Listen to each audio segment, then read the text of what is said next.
good. Just towards the end of the day, so you guys are getting tired, I presume. A little bit. No, we're just Always getting on. revved up. What happened to Just the getting bed? started. Yeah. It's gone. Yeah. Wasn't it here just 5 minutes ago? It's gone. Okay, so The cookies are kicking in. good. Well done again, by the way. Fantastic fun. Thank you. Really Thank good. you. Yeah. Thanks. Okay, Paul.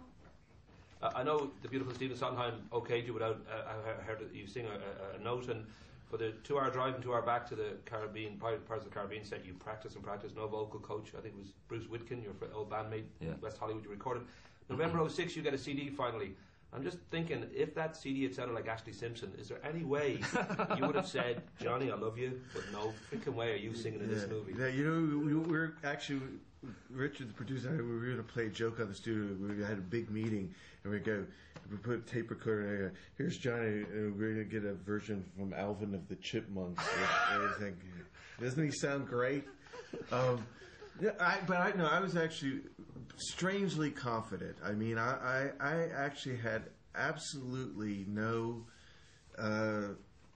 worries, and it's strange because I worry a lot about a lot of things, but I didn't about this, and yet when I heard it, it definitely exceeded my expectations. So I was extremely happy, extremely excited. He made it his own, made it modern, and it's a difficult musical to do. So I was very impressed. I was the one doing all the worrying. But would you have? I know Stephen, as I say, gave the thumbs up. I don't know whether you internally. He said you wouldn't have said yes unless you thought you could sort of deliver. But did you doubt it at all? I did doubt it. Yeah, I mean, I did doubt it, and I knew that I wasn't tone deaf. I mean, I knew that I could, hold a note to some degree, hit a note to some degree. I didn't know if I could hold a note. I didn't know if I could sustain a note. I didn't know if I could. I didn't know. It's quite complicated stuff, so I didn't know if I could sort of stay in there, with those half steps, and it's pretty odd stuff. It's beautifully written music and melodies and lyrics, but not easy to sing.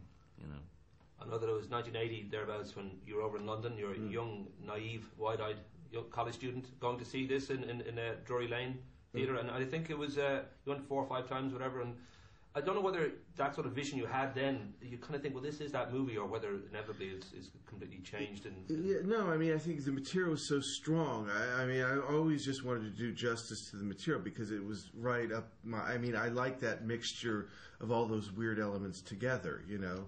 The beauty of the music versus the weirdness of the imagery and the humor and the melodrama and the tragedy of it together.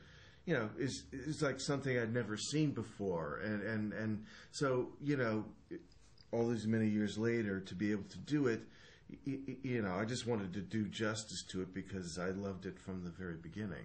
I've got to wrap up so very quickly. Yep. For me, this is best film maybe since Edward Scissorhands. I just think it's a stunning piece of work, but it does strike me thinking back to you two guys then. I don't know whether you'd have even ever imagined that you'd become, to a degree, very kind of bankable brand names almost. I mean, a Tim Burton film has a cachet. Certainly Johnny Depp has a cachet. Does it kind of strike you as surreal sometimes that you were actually that level of success? It's insane. It's it does. It's unbelievable, really, isn't it? You didn't read the rule book properly. Anyway, listen, nice to talk to you. Yeah, very nice to talk to you. Thanks so much. I was going to ask you, I don't know if you've either been to Ireland lately again, or